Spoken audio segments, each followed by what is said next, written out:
Hello everyone. How are you doing? Hope you're okay. This is Agatujuna Krista. Welcome back to the Kingdom Colony. Our topic today, we are going to talk about understanding the identity of man. You have to understand this. This message is so important in your life because I'm going to give you the keys. So stay with me. Stay with us. Thank you for watching. Most people, they don't understand who they are.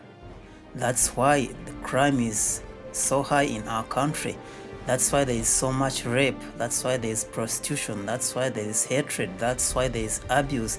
Why? Because people don't understand who they are. They don't understand their identity. And this is so helpful because if you understand this, you will understand how to live a good life, how to live a perfect life, how to live a holy life that God created us to live. God created us to live a holy life because God is holy. He created us to live a perfect life. That's why Jesus said, be perfect as your Father in heaven is perfect. So therefore we have to be perfect in everything that you do. That in order to do that, you have to understand who are you in life. You have to understand your identity. Certain greatest fear in life is for you to understand who you are. I'm going to repeat this because it's very important for you to understand this. Satan's greatest, or the enemy's greatest fear in life is for you to understand who you are in life. For him, he knows who you are because he knows you were created in God's image. But most of the people of the world, they don't understand this. They don't know. They think that they are just mere men. The enemy has convinced the people of the world that they are just flesh and blood. He convinces them that you go to all the clubs, you drink all you want, have all the sex you want, do everything you want, because today you are here, tomorrow you may be gone. So that's why people, they are living like just mere animals. It's the enemy's philosophy he uses to destroy your life. He convinces you that you are just flesh and blood, that there is no more, you are not gods, nothing you can do. So you eat, you drink, you go to all the clubs, all the discos, and enjoy your life, that today you are here, tomorrow you will be gone. That's his philosophy that he uses to destroy your life. But when you understand these keys that I'm going to give you, you will be powerful, you have power, you start understanding why he is afraid of you. He's afraid of you. The enemy is afraid of you. The one that you are afraid of is afraid of you the most. Satan fears you the most, but because you don't understand this, because you don't understand your identity, you are afraid of him because you don't know who you are.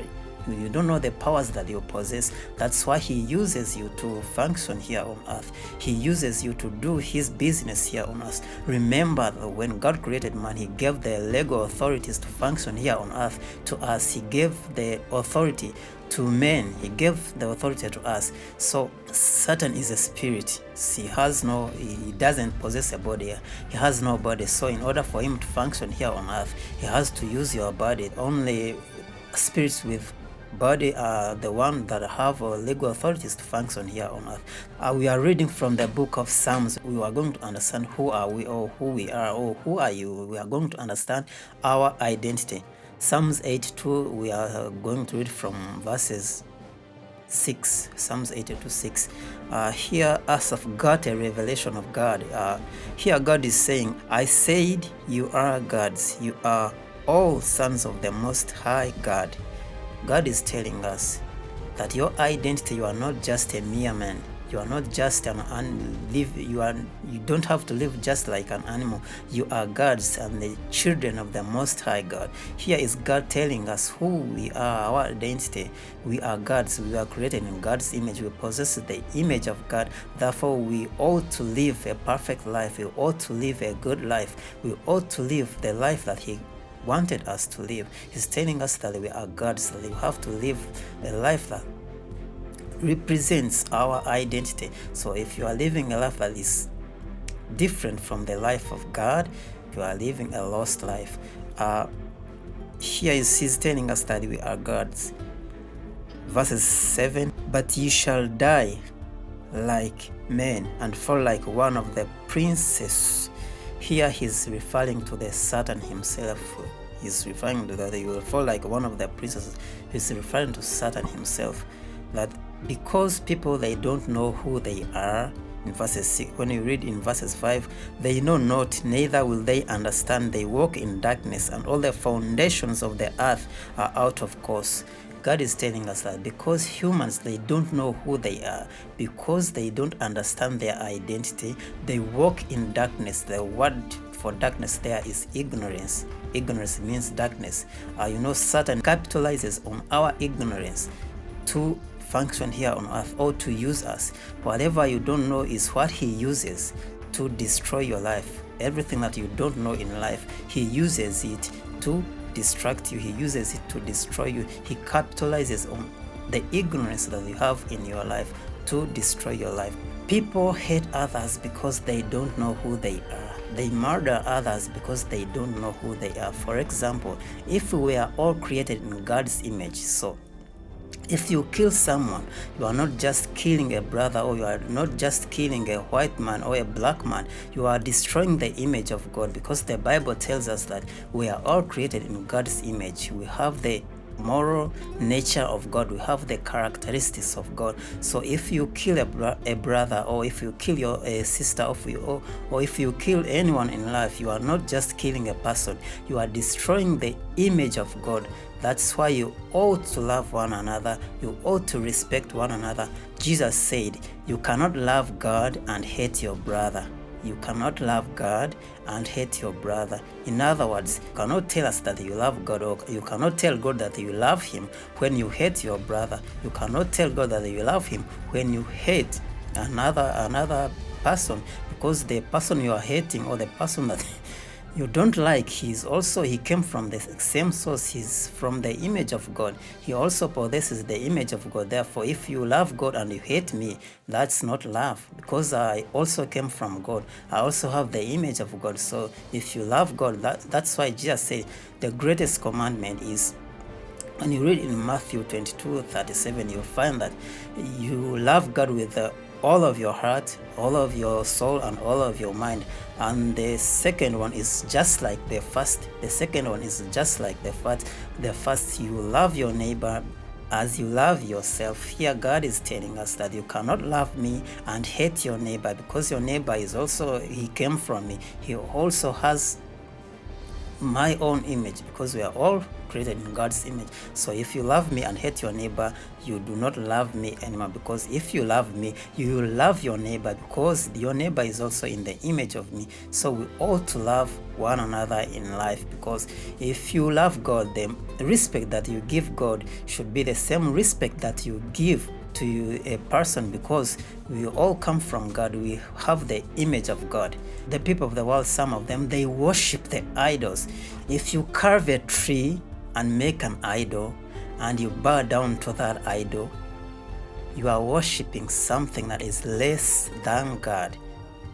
Remember, when God created us, he spoke to himself. We came from his spirit. We are spirits. So if you carve a tree, or if you carve something and you start worshiping it, here is the image of God worshiping an idol, worshiping a tree that is carved in form of something. So here you are bowing God into something that is not the spirit, something that is out of the earth. Remember, when God created the trees, he spoke to the earth.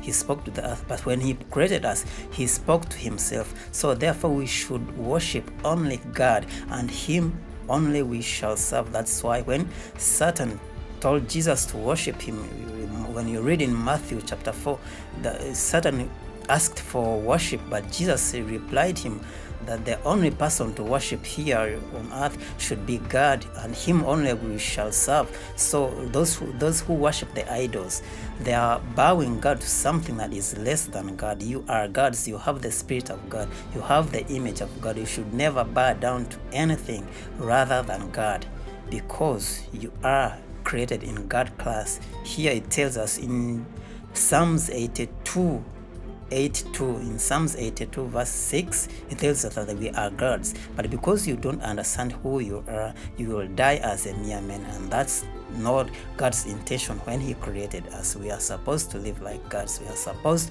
to worship God. And there are husbands who beat their wives, who mistreat their wives. They think they are just wives. They think they are mere wives, but they are not. They are also in God's image. They were created in God's image. You ought to respect your wife. You ought to love your wife the way you love the Lord, the way you love God. You cannot love God, remember, and hate your wife and hate your neighbor. You cannot slap your wife and claim to love him. You cannot slap the image of God and then claim to love God. It doesn't add up. If you love God, you will love your wife because your wife also came from God. There are those people who also worship animals. They worship snakes, they worship cows.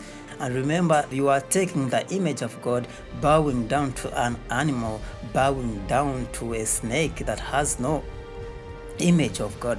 The snakes, they don't possess the image of God. The cows, they don't possess the image of God. You are the image of God. You are God's. You possess the image of God. So how can you bow down God to an animal? How can you bow? You cannot bow down God to a snake. You cannot bow down God to something less than God. We ought to worship God only, and him alone we should serve, because he's the one who is the source of everything. The enemy is afraid for you to understand who you are, because he knows if you understand your identity, he will never use you no more. He will know who you are. He knows for him, he knows that we are created in God's image. I hope now you have understood your identity, you have understood who you are. You are God's, you are created in God's image, so you ought to live a perfect life, you ought to live a holy life. If you love God, you love your neighbor, you love your sister, you love your brother. Why? Because they are also in the image of God. So the same respect that you give God, you give it to them, because they are also in God's image. You love God, you have to love the person next to you. You cannot love God and then hate the people, because people, they were created in God's image. They share the same source. We share the same source. We came from the same source. So you have to respect one another.